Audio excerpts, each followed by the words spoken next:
요한복음 1장 1절에서 5절 말씀까지 제가 여러분을 위해서 말씀을 봉독할 때 거룩한 마음으로 경건하게 받아주시기 바랍니다. 태초에 말씀이 계시니라. 이 말씀이 하나님과 함께 계셨으니 이 말씀은 곧 하나님이시니라.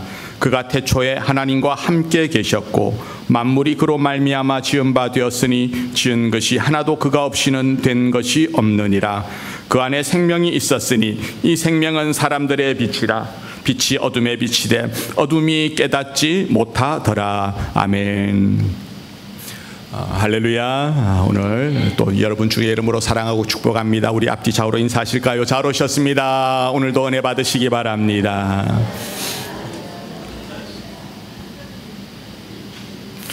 예. 요한복음을 통해서 우리가 이제 또 함께 은혜 나누기를 원합니다. 우리가 성경 퀴즈 대회도 있는데 또 그것과는 별개로 또 함께 요한복음을 보면서 앞으로 또 말씀을 나누도록 하겠습니다. 성경에 보면 4개의 복음서가 있습니다. 여러분 아시는 대로 마태복음, 누가복음, 마가복음, 요한복음이죠. 그 중에 공관복음이라는 게 있습니다. 공관복음은 3개의 복음서가 들어있습니다. 뭔가 하면 마태, 마가, 누가복음이죠. 왜 공관복음이라고 할까? 같은 관점을 가진 책이라는 뜻입니다. 요한복음은 공관복음에 속하지 않습니다. 왜 그런가 하면 다른 세 복음서들과 내용에 있어서 공통점이 별로 없어요. 거의 없어요. 그러면서 아주 독특한 내용을 담고 있습니다. 왜 이렇게 요한복음은 다른 복음들과 조금 차별이 있을까, 차이가 있을까? 일단 요한복음은 가장 늦게 기록되어진 복음서입니다. 기록 연대가 주후 한 90년경 정도 되거든요. 가장 마지막에 쓰여진 책이고, 그래서 다른 복음서들에 이미 들어있는 내용은 일부러 피해서 기록을 했던 거죠. 사도 요한이 저자인데 다른 복음서에서 미처 다루지 않았던 그 예수님의 모습들을 보여주고 있습니다.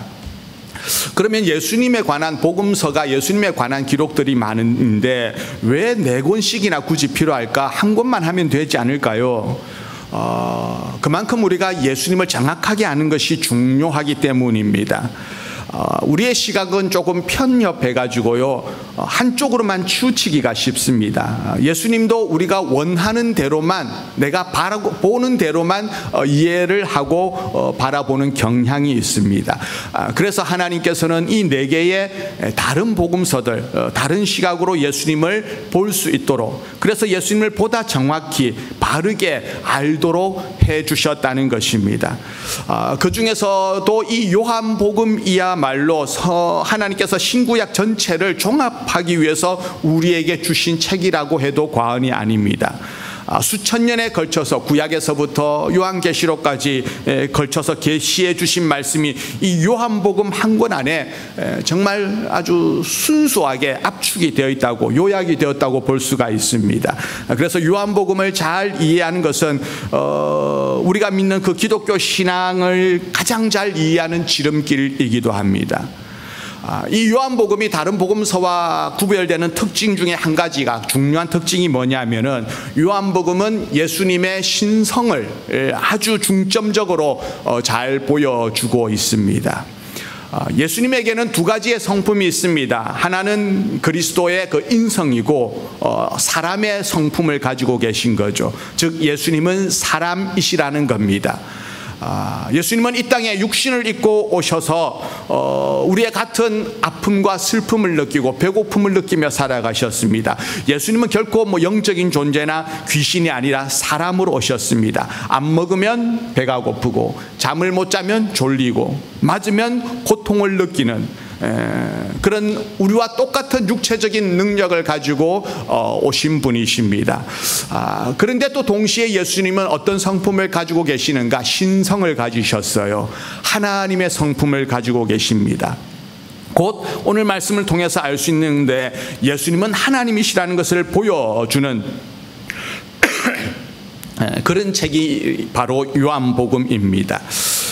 성경에 보면은 예수님의 족보를 보여주는 그런 성경이 있죠. 구약의 창세기처럼 우리가 신약 성경을 읽을 때 수십 번도 더 읽은 책이 바로 마태복음이잖아요. 성경 읽는다 그러면 마태복음부터 시작하잖아요. 그래서 나오는 내용들이 제일 첫 번째가 무슨 내용입니까? 아브라함과 다윗의 자손 예수 그리스도의 세계라는 말로 시작이 됩니다. 그래서 이 마태복음은 예수님의 혈통을 어디로까지 거슬러 올라가게 됩니까? 아브라함에게까지 거슬러 올라가게 되죠. 그래서 그 아브라함을부터 비롯된 예수님의 혈통이 다윗 왕을 거쳐서 장차 이 땅에 오실 메시아가 예수님이라는 사실을 증명해 주는 책이 바로 마태복음입니다. 그런가 하면 누가복음에도 그 예수님의 족보가 또 나오고 있는데요. 누가복음 3장에 보면 족보가 나오는데 이 예수님의 그 누가복음에서의 족보는 어디로까지 올라가는가 하면은 아브라함이 아니라 아브라함보다 더 윗대까지 올라갑니다. 어디까지 올라갈까요? 아브라함보다 더 위의 세대라면 어디까지 올라갑니까? 아담에게까지 올라가게 됩니다.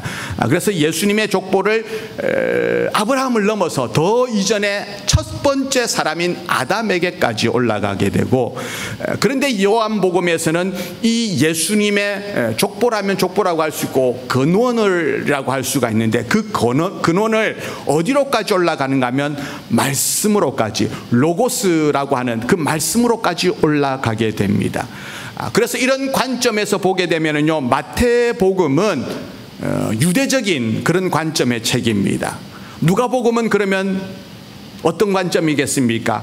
유대를 넘어서 전 인류적인 책이 바로 누가복음이고, 요한복음은 그러면 어떻습니까? 사람으로만 해당이 되는 것이 아니라 온 우주적인 그런 관점에서 다루고 있는 것이 요한복음이라는 사실입니다.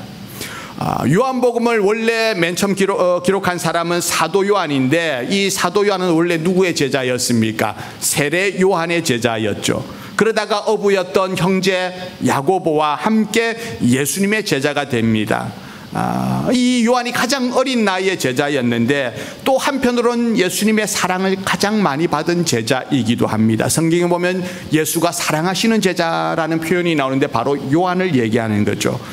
그리고 이 요한이 나중에 베드로와 함께 예루살렘 교회의 기둥이 되는 역할을 하고 12제자 중에 유일하게 순교를 당하지 않은 그런 제자입니다. 그래서 마지막에 어떻게 합니까? 밤모섬에서 유배 생활을 하면서 하나님께서 주신 계시를 받아서 요한계시록을 쓰고 그곳에서 삶을 마치게 되죠. 요한 1, 2, 3서 요한계시록도 그가 저술을 하긴 했지만은 이런 책들은 양이라든지 내용으로 볼 때 신구약 전체를 요약할 수는 없습니다. 그러나 요한복음이야말로 하나님께서 신구약 전체를 종합하기 위해서 우리에게 주신 책이라고 할 수가 있습니다. 수천 년에 걸쳐서 계시해 주신 그 하나님의 말씀이 요한복음 한 권에 다 압축이 되어 있는 거죠. 그래서 우리가 이 요한복음을 잘 이해하는 것은 기독교 신앙을 이해하는 지름길이라고 할 수가 있습니다. 우리가 요한복음을 오늘 시작하는데 요한복음이 끝마칠 때쯤 되면은 여러분의 인생 가운데 예수님이 하나님이시고 우리의 창조주라는 사실이 선명하게 새겨지고 우리의 인생의 문제가 그분 앞에서 길을 찾고 답을 발견하는 그런 귀한 시간들이 되어지기를 주의 이름으로 축원합니다. 서문을 서론격으로 요한복음에 대해서 간략하게 나누어 보았고요. 이제 본문 말씀을 좀 보기를 원하는데 요한복음 1장 1절은 이렇게 시작합니다. 우리 같이 한번 읽어보겠습니다. 시작. 태초에 말씀이 계시니라. 이 말씀은 곧 하나님이시니라. 태초에 말씀이 계시니라. 자, 이 말씀하고 좀 뭔가 비슷한 구절이 어딘가에 또 생각이 나지 않습니까? 어디에 나옵니까? 태초에라는 말이 창세기에 보면은 1장에 나오죠. 태초에 하나님이 천지를 창조하시니라. 이 말씀 하나만으로도 어마어마한 내용, 하나님에 관한 부분들이 내용이 담겨져 있습니다. 놀라운 하나님의 그 뜻이 이 속에 담겨 있는데 창세기에도 태초가 나오고 요한복음에도 태초가 나오죠. 같은 태초인데 무슨 차이가 있을까요? 어떤 차이가 있을까? 태초라는 것은 시간적인 의미가 담겨져 있잖아요. 어떤 태초가 그러면 더 빠른 태초일까요? 창세기의 태초는 하나님이 무엇을 하셨는지 말씀하는 태초이고요. 요한복음의 태초는 누가 있었는지, 누가 존재했는지를 알려주는 태초입니다. 다른 말로 설명하면 창세기는 물리적인 시간을 의미하는 그런 시간적인 개념의 태초이고, 요한복음의 태초는 물리적인 시간 이전에 어떤 존재의 기원을 얘기하는 근본적인 태초입니다. 자, 그러면 시간성으로 본다면 어디가 더 빠른 태초이겠습니까? 어디가 더 빨라요? 요한복음. 예. 창세기 태초보다 요한복음의 태초가 더 근본적이고 더 본질적인 개념이죠. 창세기는 하나님이 세상을 창조하실 때의 시간이고, 요한복음에서는 하나님이 말씀과 함께 계셨고 그 말씀이 세상을 창조했으니 창세기보다 더 본질적이고 앞선 태초입니다. 태초에 말씀이 계시니라. 그 말씀이 곧 누구였다고요? 하나님이셨다. 보통 말씀이라고 하는 것을 대명사로 받게 되면, 대명사가 여러분 뭔지 아시죠?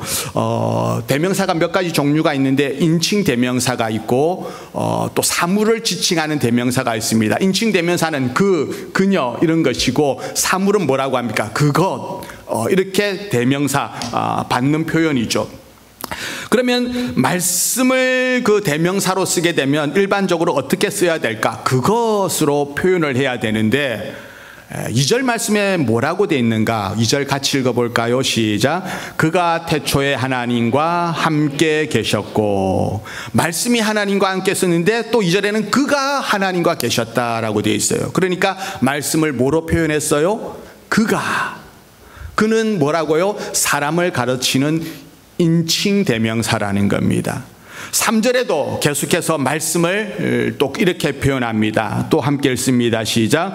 만물이 그로 말미암아 지은 바 되었으니 지은 것이 하나도 그가 없이는 된 것이 없느니라.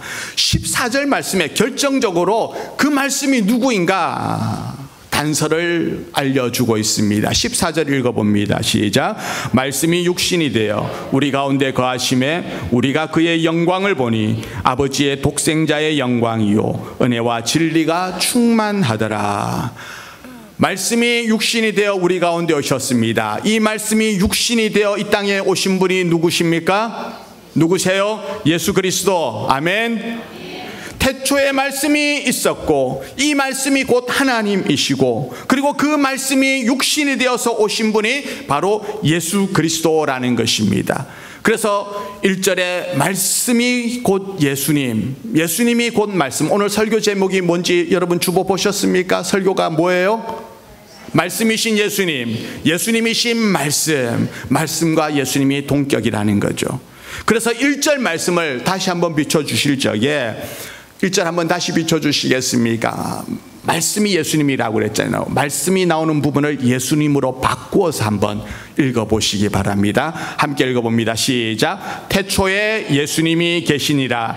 이 예수님이 하나님과 함께 계셨으니 이 예수님은 곧 하나님이시니라. 아멘. 예수님이 하나님이심을 믿으시기 바랍니다. 아멘. 우리 한번 옆 사람에게 얘기해 주십시다. 예수님은 하나님이십니다. 제 말이 아니라 성경이 알려주고 있습니다. 이 선포를 우리가 아멘으로 받아들이기를 축원합니다. 만물이 그로 말미암아 지은 바 됐으니 지은 것이 하나도 그가 없이는 된 것이 없느니라. 여기서 그는 누구예요? 예수님이라는 거죠. 만물은 하나님께서 말씀으로 천지를 창조하실 때의 그 만물입니다. 그런데 이 만물이 그로 말미암아 지은 바 되었다. 예수님으로 말미암아 지은 바 되었다는 거죠. 우리는 보통 천지 창조를 생각할 때 하나님께서 하신 것으로만 생각을 하게 됩니다. 그런데 아니죠. 천지를 지으실 적에 누구도 함께 지으셨어요? 성자 예수 그리스도, 성부 하나님만이 아니라 성자 예수님도 함께 동력을 하셨다는 겁니다. 그러면은 예수님도 누구시라는 겁니까? 예수님도 창조주시라는 말입니다. 아버지신 하나님께서 세상을 창조하실 때 그냥 구경만 하고 있다가, 그러다가 세상이 죄악 가운데 신음을 하니까 아버지가 보내서 할 수 없이 오신 분이 아니라 그분은 이미 세상을 지으실 때 함께 창조하신 창조주시라는 사실입니다. 베드로가 신앙 고백을 하게 되죠. 위대한 신앙 고백을 마태복음에서 하게 되는데 그가 뭐라고 합니까? 주는 그리스도시요 살아계신 하나님의 아들입니다 라고 얘기합니다. 예수님이 하나님이라는 고백이 그 속에 담겨져 있어요. 그때 예수님께서 뭐라고 하십니까? 바요나 시몬아 네가 복이 있다. 이것을 알게 한 이는 사람이 아니라 성령께서 알게 하셨다라고 말합니다. 우리가 읽진 않았지만 본문 13절에도 이렇게 되어 있습니다. 13절 우리 함께 읽어보겠습니다. 시작. 이는 혈통으로나 육정으로나 사람의 뜻으로 나지 아니하고. 예수님이 하나님이시라는 이 사실을 믿는 것은 내 힘으로, 내 의지대로, 내 결단으로 믿어지는 것이 아니라는 것을 보여주고 있습니다. 예수님이 하나님이시라는 것을 믿는 것은 그럼 뭐예요? 하나님이 우리에게 주신 선물입니다. 그 하나님의 선물을 받은 분은 기뻐하고, 아직 예수님이 하나님이시라는 사실이 믿어지지 않는 분이 있다면 그것이 믿어지는 은혜가 있기를 주의 이름으로 축원합니다. 우리가 예수님이 하나님이시다라는 사실을 믿으면은요, 성경을 읽을 때 막힘없이 그냥 술술 풀려나갑니다. 간혹 성경 읽다가 여러분 막히는 부분 없습니까?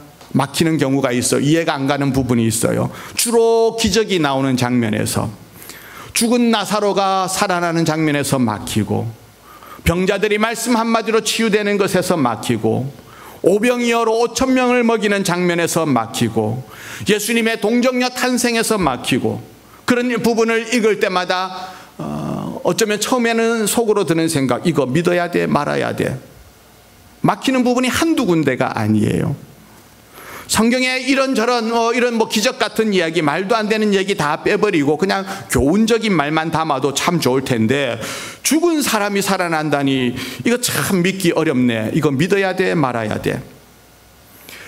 이걸 신학자들이 주장한 사람들이 있습니다. 일명 성경의 비신화화 운동, 신화적인 요소를 다 빼버리자는 운동을 한 사람이죠.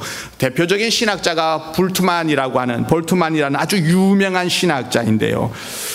그들의 주장은 이렇습니다. 성경을 기록했을 당시는 인간의 지식이나 과학이 발달되지 못한 그런 시대였기 때문에 지금 읽어보면 어리석게 보이는 그런 신화적인 내용들을 그냥 다 기록을 해놓았다. 그래서 성경에서 비과학적인 얘기, 이치에 닿지 않는 그런 신화들은 다 빼버리고 예수님이 가르쳐 주신 말씀, 그런 것들만 진실한 복음으로 추려내서 읽어야 된다라고 주장하는 사람들이 있었습니다. 처녀가 아기를 낳았다는 거, 이건 신화적인 이야기이지 복음이 될 수 없다. 합리적인 이성적인 말씀이 될 수 없다는 겁니다. 그래서 그들은 그리스도의 예수님의 동정녀 탄생도 부인하고, 오병이어의 기적도 비과학적인 신화, 그냥 설화 같은 이야기다라고 성경에서 다 빼버려야 된다고 얘기합니다. 그런데 여러분, 성경에서 그런 기적 다 빼면은 뭐만 남을까요? 다 빼버리면 뭐만 남을까요? 남는 것은 맨 앞 표지만 남고, 그리고 맨 뒤에 표지만 남을 수밖에 없습니다. 이적과 기사 빼버리면 껍데기라는 거예요. 껍데기. 그래서 요한복음은 이 사실을 보여주는데, 예수님은 하나님이시다, 그리고 예수님은 창조주이시다, 이것을 고백하게 되면 어떤 유익이 있는가? 성경 읽다가 막히는 부분이 있으면 그거 술술 넘어가고 한 방에 해결이 된다는 겁니다. 왜 그럴까요? 왜 그렇겠습니까? 예를 들어서 시계가 있는데 시계가 고장이 났어요. 그가 그걸 보더니, 시계 수리공이 아닌 제가 그걸 보더니 볼펜을 가지고, 나사를 가지고, 드라이브를 가지고 시계 뚜껑을 열고 막 뚝딱뚝딱 하더니 그 시계를 제가 고쳤어요. 제가 만약 고친 것을 보면 여러분들 반응이 어떻겠습니까? 어떤 반응이 나오겠습니까? 우와, 목사님 대단하시네. 그런 재주가 있을 줄 미처 몰랐네요. 우와, 대단하네요. 왜 그런 반응하겠습니까? 그걸 못할 줄 알았는데 했으니까. 그런 반응이 당연히 나오겠죠. 그런데 이 시계를 만든 사람이 있을 겁니다. 그 고장난 시계를 만든 사람에게 가서 고쳐달라고 했어요. 그러면 그 사람은 어떻게 하겠습니까? 뚜껑 열더니 뚝딱뚝딱 금방 고쳤습니다. 그럴 때 반응이 뭐겠습니까? 그럴 때 반응은 당연하지. 시계를 만든 사람이 못 고치면 그게 말이 되나? 당연히 고치지. 이런 반응 나오지 않겠습니까? 성경에 나오는 예수님이 일으킨 기적, 그걸 보면서 세상에 어떻게 이럴 수가 있지? 우와, 살아났구나. 놀랍네. 대단한데. 이걸 기적을 볼 적에 예수님이 그 기적을 일으킨 장면을 보면은요, 못 믿거나 부인하는 것이 아니라 너무나 당연하기 때문에 그걸 자연스럽게 받아들일 수가 있는 겁니다. 우리를 만드신 하나님, 우리를 지으신 예수님이 죽은 사람 살리는 게 뭐가 대수겠습니까? 예수님이 하나님이시고 예수님이 창조주이십니다. 그러면 그 문제 다 그냥 해결이 되는 겁니다. 어떻게 물고기 2마리, 보리떡 5개로 오병이어로 5,000명을 먹일 수 있는가? 이 볼트만 같은 신학자가 안 믿어지니까 그들이 꺼내어놓고 연구해놓고 꺼내오는 얘기가 뭐냐면, 사람들이 사실은 도시락 다 싸가지고 왔는데 그냥 눈치 보이면서 안 내놓고 있다가 어린 아이 하나가 기도 주님 앞에 내어놓으니까 예수님이 그걸 보고 축사할 동안에 자기들도 좀 양심의 가책을 받아서 도시락 다 끄집어 내놓았다. 그래서 그거 다 나눠 먹었더니 뭐 조금 과장해서 찌꺼기들이 남았다. 이렇게 주장을 한 겁니다. 얼마나 안 믿어지니까 이런 소설을 쓰겠습니까? 창세기 보니 하나님이 빛이 있으라 하시니 빛이 있었고, 하늘의 해와 달을 말씀으로 지으신 분이 그 하나님이신데 그까짓것 5,000명 먹이는 거, 그게 뭐가 문제가 되겠습니까? 죽은 나사로 살리는 거 뭐가 어렵겠습니까? 제가 영어를 굉장히 잘하는데요, 이거 고급 영어로 이거 뭐라고 하시는지 아십니까? 예수님이 죽은 나사로 살리는 거 뭐라고 하시는지 아십니까? No problem. No problem이에요. 그건 누워서 떡 먹기예요. 아니에요. 이건 오히려 더 어려워요. 누워서 떡 먹으면 체해요. 그럼 어떻게 해야 돼요? 앉아서 식은 죽 먹기. 예수님이 죽은 자 살리는 거는 아무 문제가 안 돼요. 왜? 그분이 창조주시고 그분이 하나님이시기 때문에. 우리 다시 한번 고백합시다. 예수님은 하나님이십니다. 예수님은 창조주이십니다. 이 고백을 할 수 있는 것이 얼마나 복된 것인지 참 우리가 알아야 되는 거죠. 예수님이 사람의 몸을 이 땅에 입고 그럼 오셨어요. 그러면 또 어떤 분은 간혹 그렇게 얘기합니다. 예수님이 그냥 하늘에 계시지 왜 번거롭게 이 땅에 오셨는가? 말씀드렸듯이 예수님은 창조주셔요. 그러면 이 모든 세상의 피조 세계는 우리 주님과 관련이 되어 있습니다. 그런데 아담의 불순종으로 말미암아 죄가 들어오게 되고 세상은 점점 무너져 갔습니다. 죄악으로 타락한 세상이 되고 말았습니다. 집으로 따져본다면 집이 폐허가 된 겁니다. 기둥이 무너지고 지붕은 다 날아가 버리고 물과 전기 끊기고 온갖 그 속에서는 온물과 악취가 쌓여서 악취가 나는 그런 상황이 되었습니다. 그럴 때 여러분, 그 집을 어떻게 해야 할까요? 뭐 청소 조금 하고 리모델링 조금 해가지고 새롭게 할 수가 있겠습니까? 아닙니다. 그럴 때는 어떻게 해야 됩니까? 완전히 허물어 버리고 새롭게 지어야 되는 그런 상황인 거죠. 새 집을 지으려면 어떻게 해야 됩니까? 옛 집을 다 허물어 버려야 됩니다. 그래서 주님이 이 땅에 오셔서 우리를 조금 개선시키고 우리에게 조금 좋은 말씀 주시고, 그래서 고쳐지지 않으니까 주님이 이 땅에 오셔서 친히 십자가에 달려 죽으신 거죠.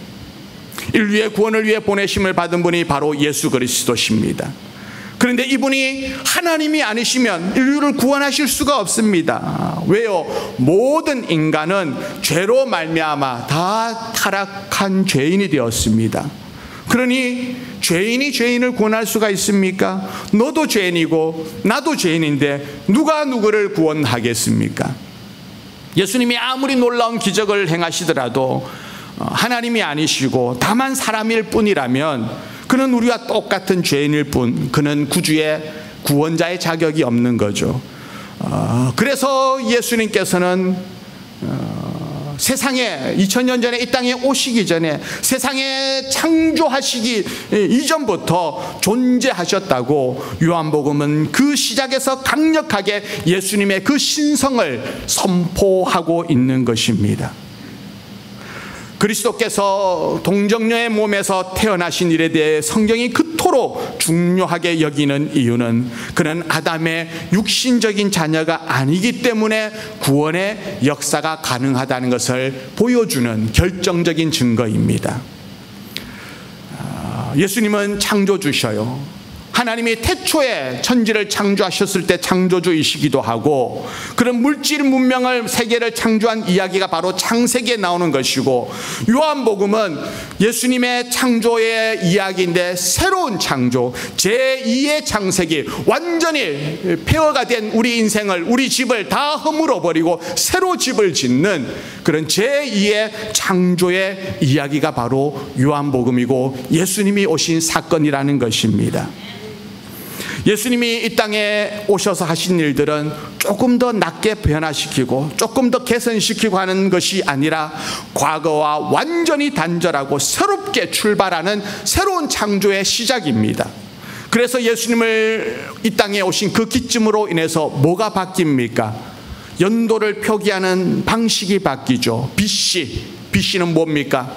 Before Christ, 예수님이 오시기 전에 역사와 AD, 아노 도미니, 예수님이 오신 이후의 역사로 세상은 구분이 되어진다는 사실.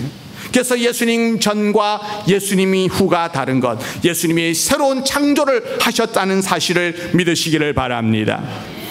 그래서 예수님이 들어가는 곳, 말씀이 들어가는 곳, 그곳에는 하나님의 나라와 백성들이 새롭게 창조되고 새롭게 태어난다는 사실입니다.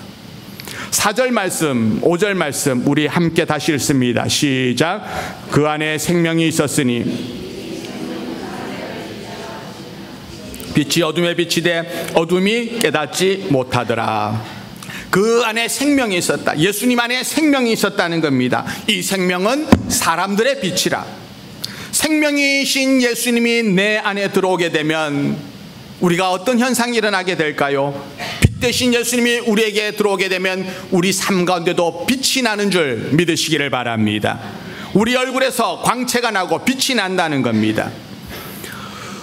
얼굴이 잘생겼다는 말하고 얼굴에서 빛이 난다는 말이 같은 말인가요? 다른 말인가요? 다른 말이죠. 동의어가 아닙니다. 왜 그런가? 얼굴은 잘생겼는데 얼굴이 어두운 사람이 있습니다. 잘생겼는데 어두운 사람이 있어요. 반면에 잘생긴 건 아닌데 빛이 나는 얼굴도 있습니다. 무슨 차이일까요? 무슨 차이일까요? 그 안에 생명이 있으면 빛이 난다는 사실입니다.